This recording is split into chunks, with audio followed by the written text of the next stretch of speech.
Une femme nettoie sa maison, peu après ses doigts deviennent noirs. Grâce aux avancées des technologies, de la science et de la médecine, les êtres humains sont aujourd'hui beaucoup moins vulnérables aux maladies. Nous sommes actuellement les générations d'êtres humains qui ont la durée de vie la plus longue de l'histoire, et ce n'est pas étonnant quand on sait à quel point la science et la médecine progressent vite pour trouver des remèdes à tous les problèmes de santé qui existent. En plus, on sait aujourd'hui ce que nous devons faire pour garder un mode de vie sain et éloigner au mieux les maladies. Il suffit de manger sain et équilibré, de beaucoup boire, de faire du sport, de bien dormir, mais aussi d'éviter le stress. Et pourtant, malgré tout cela, on peut quand même avoir des problèmes de santé que l'on n'attendait pas du tout, comme un cancer ou bien même le Covid-19. L'histoire qui est arrivée à Madame Chang, une chinoise de 53 ans, montre que les maladies peuvent venir de nulle part et que l'on n'est jamais à l'abri d'un problème de santé grave, aussi sain que soit notre mode de vie. En effet, cette femme qui vit en Chine avait un mode de vie tout à fait sain et aucun problème de santé grave. À 53 ans, elle s'occupait seule de toutes les tâches ménagères chez elle et cela ne lui coûtait aucun effort. Un beau jour, elle avait passé plus de 2 heures dans l'après-midi à nettoyer sa maison, ranger et faire d'autres petites tâches ménagères que toutes les personnes font quotidiennement sans répercussion sur leur santé.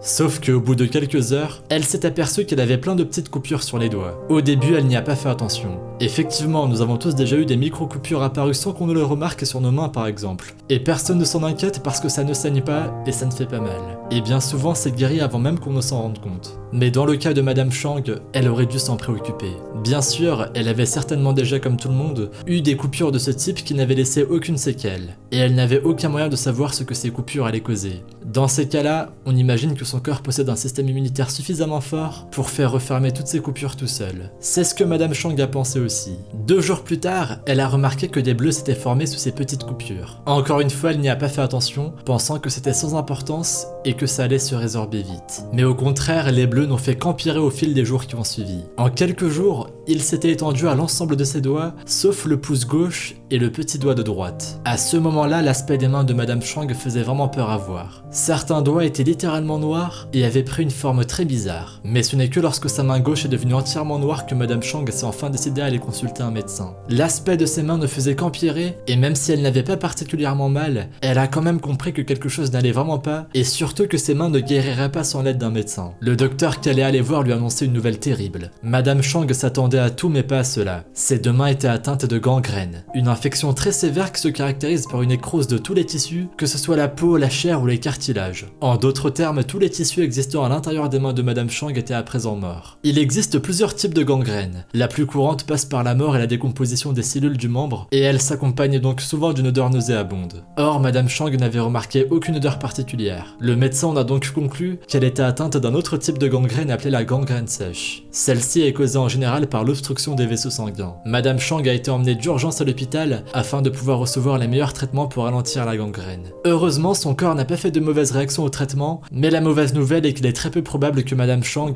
récupère un jour les fonctionnalités de ses doigts. Pour le moment, on ne sait pas encore ce qu'il va se passer, mais d'après les médecins, l'issue la plus plausible est l'amputation de ses 2 mains. Heureusement, la gangrène n'avait pas eu le temps de s'étendre à ses poignets et ses bras avant que Madame Chang ne commence le traitement. Si elle est décelée au tout début, la gangrène peut être traitée de différentes manières. Par exemple, on peut administrer des antibiotiques aux patients, retirer les tissus abîmés et pratiquer l'oxygénothérapie qui consiste à distribuer de l'oxygène de manière artificielle aux tissus et les organes qui ne sont plus irrigués par les vaisseaux sanguins. Dans les pires des cas, si par exemple elle est décelée tard comme dans les cas de Madame Chang, la gangrène mène à l'amputation des membres touchés. C'est pourquoi il est très important de consulter un médecin, voire de se rendre directement aux urgences dès les tout premiers symptômes de la gangrène. Pour reconnaître une gangrène, vous devez constater un changement de couleur de la peau qui devient bleue, violette, noire, brune ou rouge. Vous devez avoir une forte démarcation entre les tissus abîmés et colorés et les tissus sains de couleur normale. Aussi, vous pouvez être atteint de douleurs aiguës ou au contraire ne plus avoir du tout de sensation dans le membre gangréné. Aussi, vos membres des extrémités, c'est-à-dire les orteils et les doigts, seront très froids. Et bien sûr, il peut y avoir une odeur qui correspond à la décomposition de vos tissus. Si vous avez l'un de ces symptômes, n'attendez surtout pas avant de voir un médecin. Mieux vaut encore consulter pour rien,